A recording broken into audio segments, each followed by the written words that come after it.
Para mim ainda não abriu aqui o voto, viu? Para vocês abriu? Abriu sim. Estou verificando o quórum aqui. Para mim só aparece o quórum, ainda não aparece. Aparece já os processos para vocês? Não, ainda não. Ainda vou iniciar a sessão. Tá, então só vou anunciar. Tá bom. Bom dia, iniciando a sessão de julgamento do dia 28 de maio de 2024 do Tribunal de Impostos do Estado de São Paulo, a qual está sendo gravada e será explanada posteriormente. Todos os juízes confirmar a presença do sistema de debate, vou iniciar a sessão. Temos 3 processos no dia de hoje. Vamos iniciar os trabalhos com os processos em que a sustentação oral e o patrono está presente. Então, começando os trabalhos com o processo de Ouro-Oeste, Bioenergia Limitada, recurso ordinário, relator Dr. Carlos. Só um momento que eu vou fazer o registro da presença do patrono.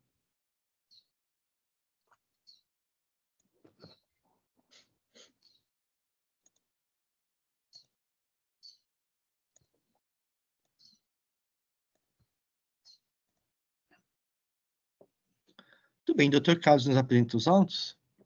Bom dia, presidente, novamente. Bom dia, doutor Rodolfo. Obrigado, presidente. O auto é composto de uma infração, creditou-se indevidamente ICMS montante de tanto, na GIA, em outros créditos, como crédito extemporâneo, conforme especificado no demonstrativo 1, relativamente à aquisição de mercadorias destinadas a uso e consumo próprio, estabelecimento que não integra o produto final, tais como os parafusos, buchas, portas, cabos de aço, chapas, correntes, mangueiras, válvulas, rolamentos, entre outros, conforme se comprova pelos documentos juntados. A recorrente apresentou tempestivamente defesa, de folhas 205 a 246. O fisco rebateu todos os argumentos. A respeitável decisão de primeira instância julgou integralmente procedente o auto de infração, mantendo a multa imposta, o auto fazendo imposto. Foi apresentado recurso ordinário, a representação fiscal apresentou as contra-razões e viemos com concurso. Vou direto ao voto. Primeiramente, eu faço preliminar... Dr. Carlos, acho que tem sustentação oral. Eu acho que o doutor já foi feita a sustentação. Já foi feito? Já foi feito na vez passada, já foi feita a sustentação, presidente. Por isso que estou direto ao voto. Sim, é verdade. Foi retirado de pauta, correto. Ok, Tá? desculpa. Ok, obrigado, presidente. Primeiramente, eu faço a preliminar de nulidade do auto de infração. Isso porque, ao contrário do alegado pela recorrente, não há qualquer presunção, tendo a fiscalização carreada para os autos, relatório minucioso dos procedimentos fiscalizatórios, bem como demonstrativos detalhados que permitiram que sua perfeita compreensão das infrações e penalidades aplicadas de modo a produzir a sua defesa, tendo um lançamento cumprido com todos os requisitos do artigo 142 do CTN. No mérito, há de destacar que a definição de material de uso e consumo é dada pelo artigo 665 do regulamento, decreto 45.490 de 2000. Sendo assim, considerado aqueles que não foram utilizados na comercialização ou que não forem empregados para a integração do produto ou para consumo no respectivo processo de industrialização do produto rural. Não, industrialização ou produção rural. Assim, não estão alcançados por essa definição os materiais citados, isso que possuem o desgaste prolongado no tempo, consoante se verifica pelos demonstrativos elaborados pelo fisco de folhas 10 a 48. Em resposta à notificação final 29.110.23, a própria recorrente alega que o mesmo, não se integrando no produto, se consome ou se desgasta na atividade fim do estabelecimento. Esses insumos são responsáveis por manter a linha de produção em perfeito funcionamento. A subtração desses insumos indiretos inviabiliza a produção de açúcar, etanol e energia. Deste modo, dos termos da resposta à notificação produzida pela própria recorrente, conclui-se que tais materiais foram corretamente classificados como destinados ao uso e consumo, não ensejando o direito ao crédito. Os materiais utilizados para corrigir desgaste e efetuar manutenção periódica das máquinas e equipamentos não são considerados materiais intermediários ou secundários. Também não podem ser considerados materiais secundários e intermediários aqueles que não guardam relação de quantidade mensurável e direta com o volume de produto industrializado.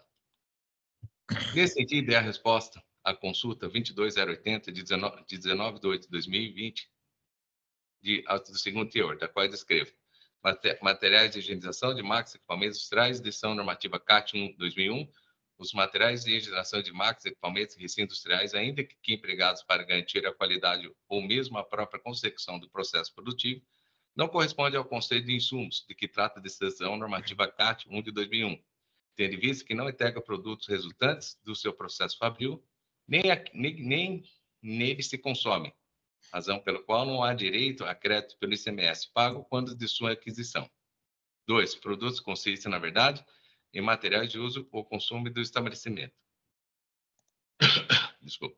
A Câmara Superior desse Egresso Tribunal de Impostos e Taxas inúmeras vezes já se pronunciou pela impossibilidade da tomada de crédito em hipótese, cabendo trazer à colação o acordo proferido no julgamento da infração 4045-724, que confirma a jurisprudência do colegiado assim emendado. Creditou-se indevidamente ICMS mediante lançamento do campo 057, os créditos das guias de informações de apuração de ICMS, relativamente à entrada de mercadorias destinadas ao uso e consumo do estabelecimento, conforme a resposta da notificação anexa. O contribuinte foi notificado para estornar referidos créditos, no entanto, deixou de fazê-lo no prazo estipulado. Em controvérsia que as mercadorias não foram consumidas de forma imediata e integral no processo de produção, produto que apenas se desgasta normalmente pelo uso ao longo do tempo, que não se consome imediata e integralmente no processo produtivo, e não integra o produto final, não confere o direito ao crédito ICMS. Precedente dessa Câmara Superior nesse sentido, nulidade, afastado por recurso especial da Fazenda, parcialmente provido, conhecido e provido. Correta a conclusão da fiscalização de que as características da empresa recorrente, produção de açúcar, indústria alimentícia e de álcool, indústria de combustível, e pelas informações contidas em sua escrita fiscal, bem como em tela análise individualizada de cada mercadoria contida, em cada nota fiscal, chegou à conclusão de tratar-se de materiais de uso e consumo, produtos adquiridos para manutenção, reparo ou conserto de máquinas e equipamentos do ativo imobilizado e não insumos de produção de sua atividade como indústria alimentícia ou de combustível. O pleito relativo à redução ou relevação da penalidade nos termos do artigo 527-A não se aplica às hipóteses. Esse que, além de ser uma faculdade do julgador, deve atender aos requisitos que não se encontram preenchidos pelo recorrente, tendo em vista que as infrações cometidas acarretaram a falta de recolhimento de imposto e a recorrente possuir lavrados contra si uma vasta lista de auto-infrações conforme a representação fiscal informe suas contra-razões de folhas 394 e 395. No tocante à alegação ao princípio de não confisco e a proporcionalidade em relação às multas aplicadas, cabe observar que não merece ser guarida, pois a competência do julgamento de regresso tribunal administrativo é restrita ao cumprimento do ordenamento legal, não podendo discutir inconstitucionalidade de lei válida, vigente e eficaz, conforme dispõe o artigo 28 da Lei 3.457 de 2009. Ressalvadas as hipóteses em que a inconstitucionalidade tenha sido proclamada em ação direta de constitucionalidade ou por decisão definitiva do STF, em via incidental, desde que o Senado Federal tenha suspendido a execução do ato normativo. Deste modo, sendo certo que o agente administrativo agiu nos termos da lei, o meu entendimento é no sentido que a legislação tributária em vigor é vinculante para a atividade de lançamento efetuada pela fiscalização tributária, devendo o órgão de julgamento verificar sua aplicação, haja vista que o órgão de julgamento e o fisco estão vinculados em lei em obediência ao princípio da legalidade, não havendo assim que se falar em ofensas aos princípios constitucionais mencionados. No tocante à questão da atualização de vários básicos da multa, esse Tribunal de Impostos e Taxas também já se considerou entendimento que está simulado nos seguintes termos, que é a súmula 13 do Tribunal, da qual descrevo. Assim, a multa é a penalidade aplicável por descumprimento de obrigação tributária, principal acessório visando impunir o infrator que tenha agido em desacordo com a legislação tributária. Deste modo, a multa é dado ao caráter coercitivo, visa estimular a prática infracional, estando perfeito submetida a hipóteses altas. Antes disposto de ser conhecer o recurso ordinário e negar o provimento, mantendo integralmente a decisão proferida em primeira instância que julgou procedente o auto de infração, assim como eu voto, presidente. Agradeço, doutor Carlos. Pedir apenas para fazer o registro do voto.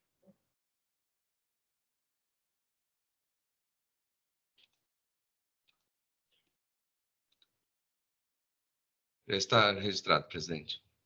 Obrigado. O processo está em discussão. Não havendo inscritos, vou encerrar os debates. Vou verificar o quórum.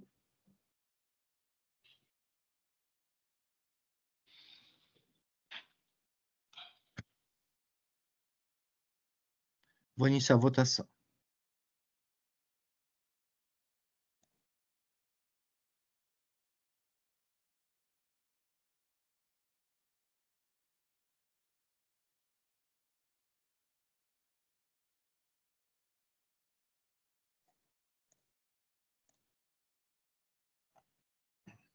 Iniciada a votação, o recurso ordinário de Oloeste Bioenergia Limitada foi conhecido e não provido. Agradeço, presidente, doutor Rodolfo. Presidente, até a próxima.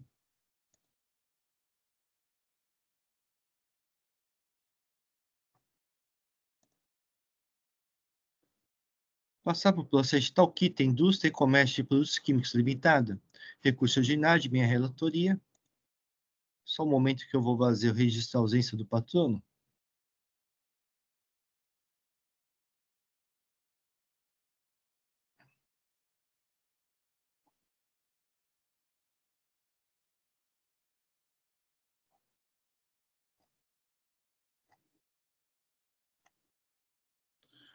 Muito bem. Trata-se de retorno dos autos em instância ordinária determinada pela Câmara Superior, que anulou a decisão ACO unicamente quanto ao afastamento do imposto do item 1 do AIM, para que outra seja devidamente fundamentada, seja proferida. O item 1 do AIM acusa o contribuinte receber bem-acordarias desde acompanhar a documentação hábil. A decisão primeira instância julgou procedente o AIM.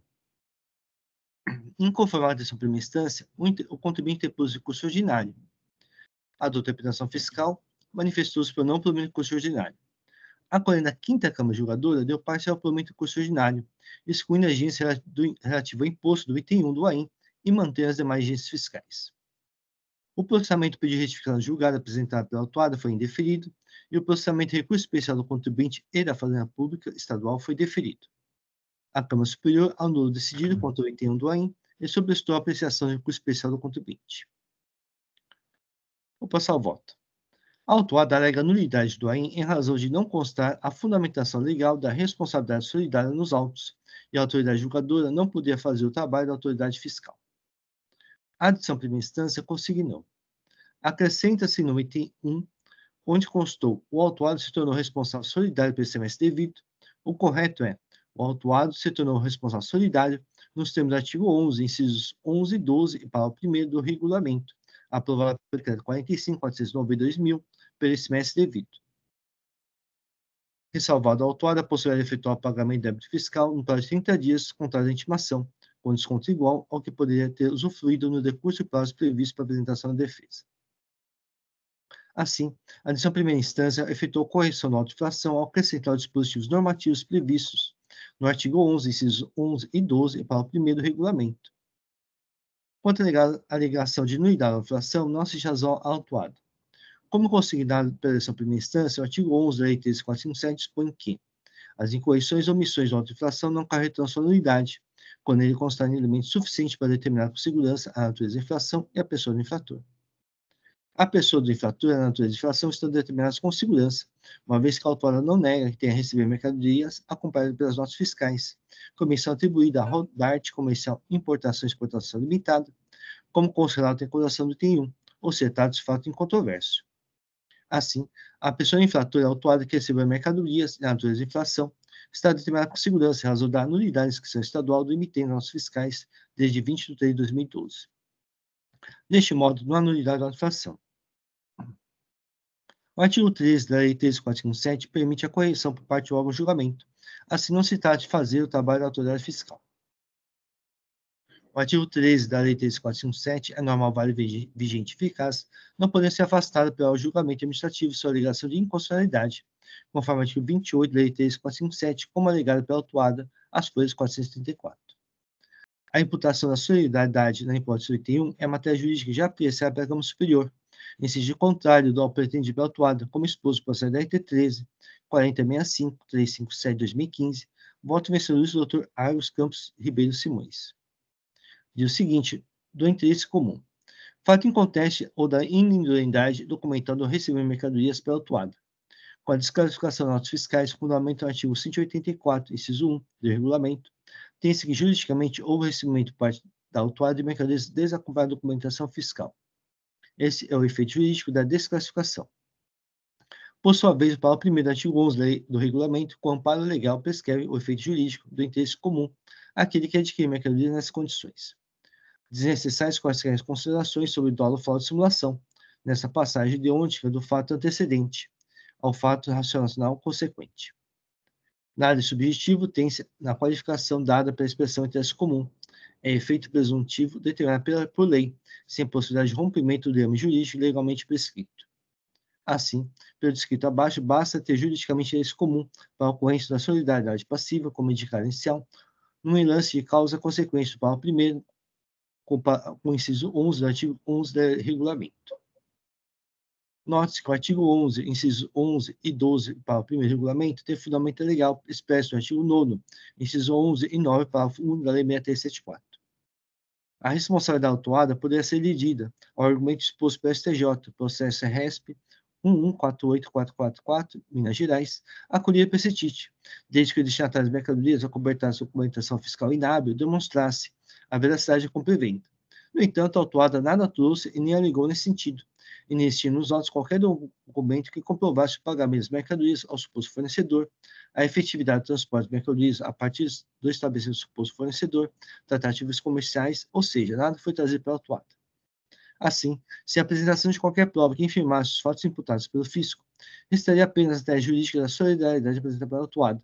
No entanto, por razões acima expostas, não ocorreu a sua pretensão. Destaque mantendo integralmente esse do item 2 do AIM. As demais matérias de recurso ordinário foram apreciadas pela 5ª Câmara Julgadora e não foram objeto da decisão proferida pela Câmara Superior. Relativamente ao juros, a súmula 10 desse título foi revisada nos seguintes termos: os juros de mora aplicáveis ao montante do imposto e multa de autoinflação estão limitadas à taxa Selic. O artigo 52 da Lei 13.407 determina o caráter vinculante das súmulas, mensual do CETIT, ação sob observância obrigatória. Destarte limita a aplicação de juros à taxa Selic. Atendido determinado pela Câmara Superior, o recurso ordinário é conhecido e parcialmente provido, apenas para limitar a aplicação dos juros sobre o imposto e a multa à taxa Selic. É assim que eu volto. Só um momento aqui que eu vou fazer uma pequena correção de erro de digitação.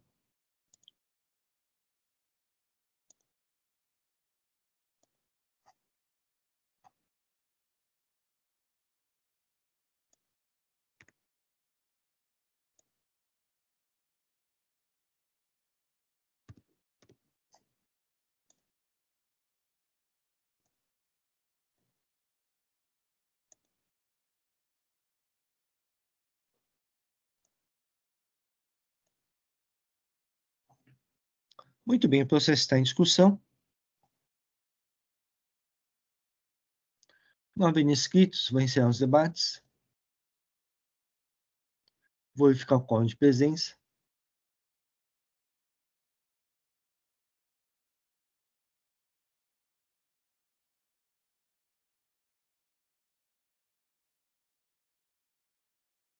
Vou iniciar a votação.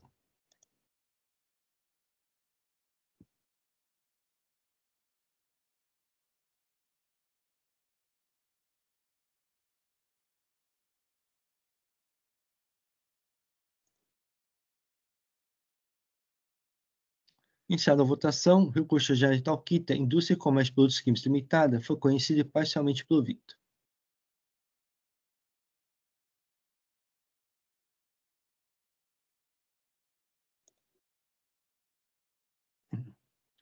Passar para o processo Centrográfica Editora e Gráfica Limitada. Recurso ordinário, não há protesto por sustentação oral.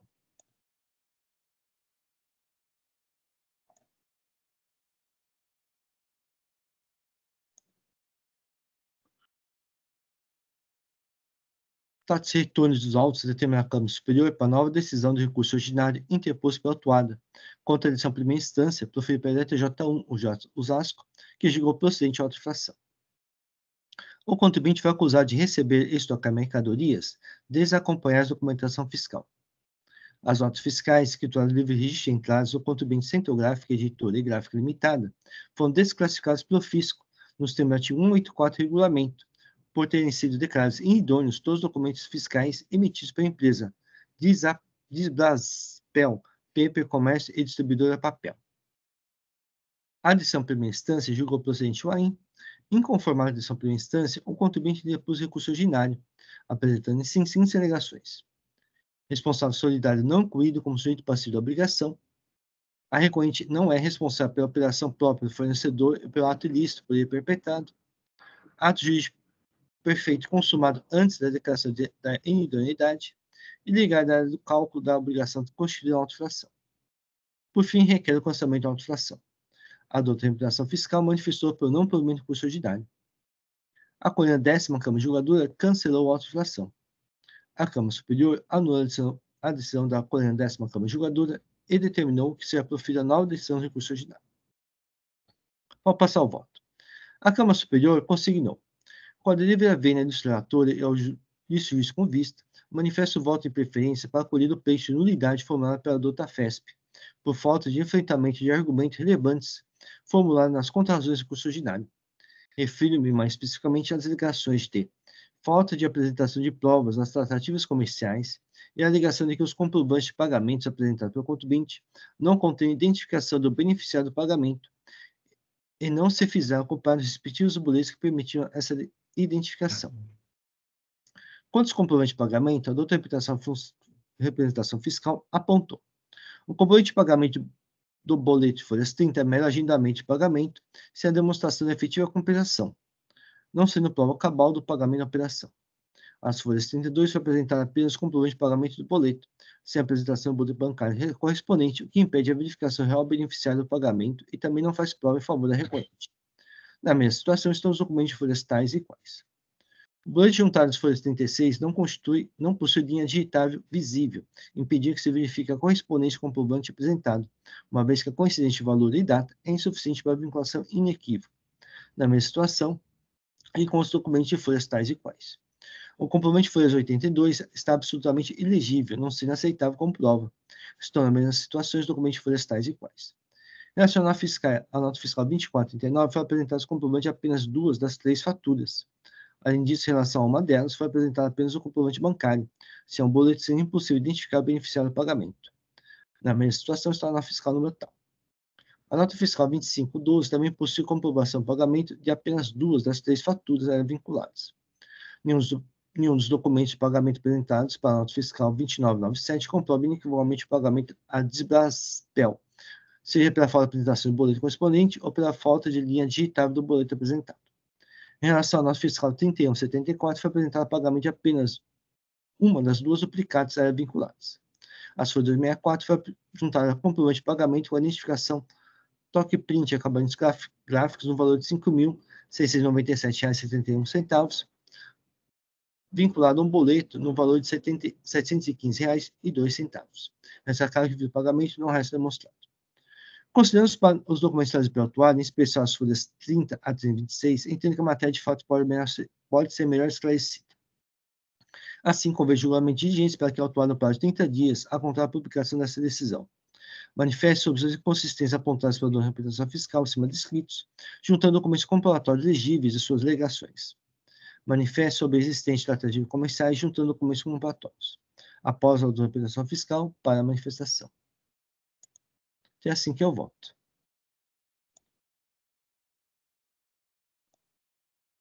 Presidente? Sim. O senhor está abrindo prazo para a recorrente juntar novas provas, em resumo? Isso, para se manifestar sobre as inconsistências apontadas pela doutora Imputação Fiscal. Eu analisei os documentos trazidos pelo autuado, verifiquei que tem comprovantes em nome do suposto fornecedor.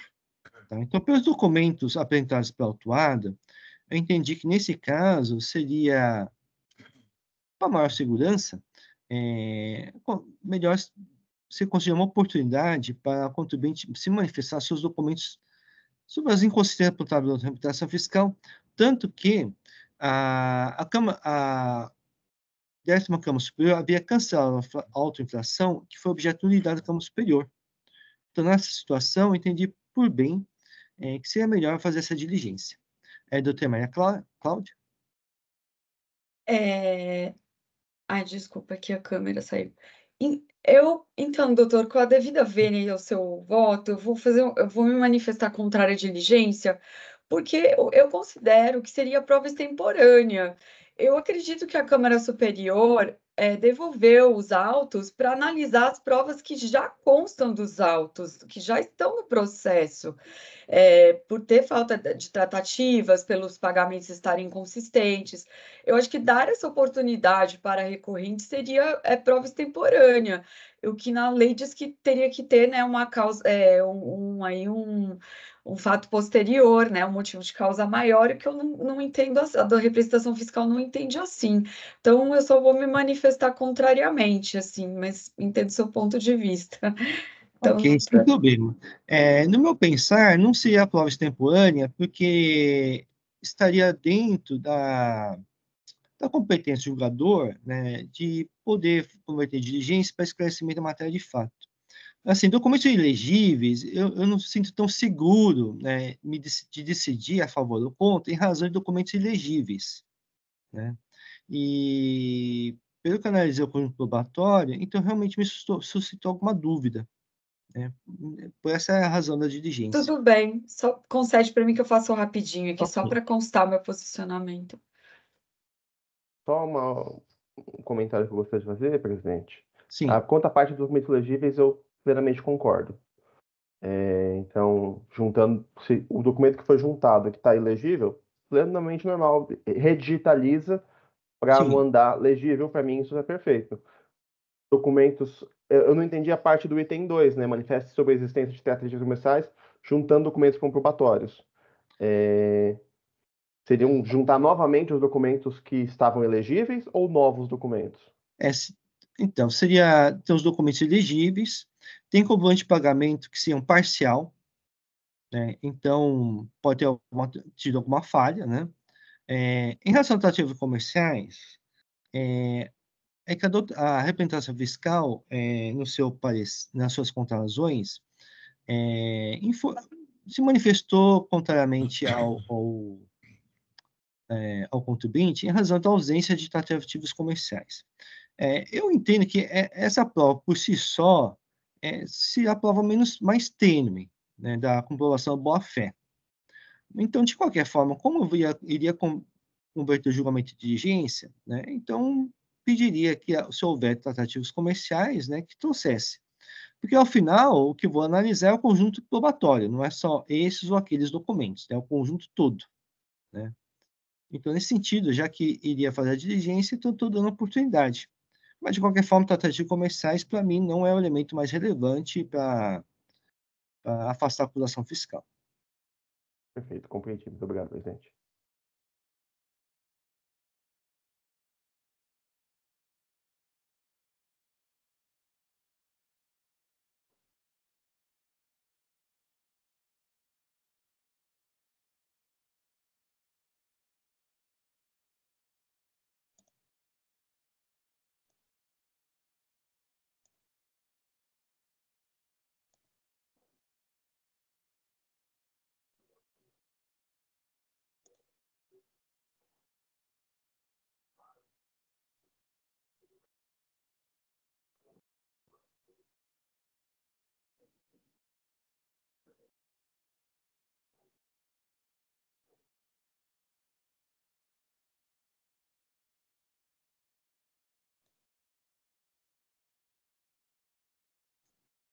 Pronto, presidente. Só foi bem rapidinho, só para deixar por escrito.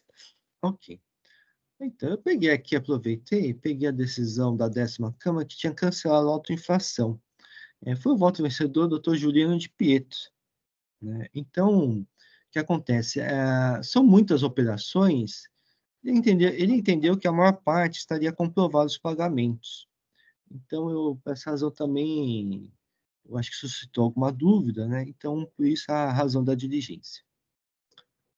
Muito bem, o processo ainda está em discussão. Não havendo inscritos, vou encerrar os debates.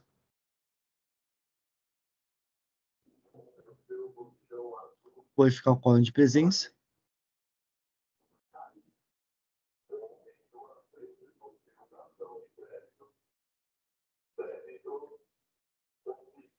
Vou iniciar a votação.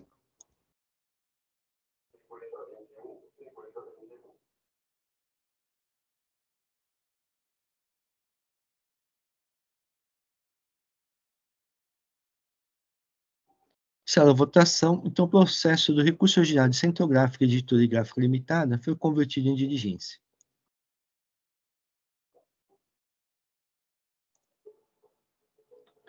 Muito bem, com isso encerramos o processo do dia de hoje. Então podemos encerrar a sessão de julgamento desta primeira Câmara Julgadora do Tribunal de Impostos do Estado de São Paulo, no dia 28 de maio de 2024. Agradeço a presença de todos e pedir para o Oswaldo encerrar a gravação.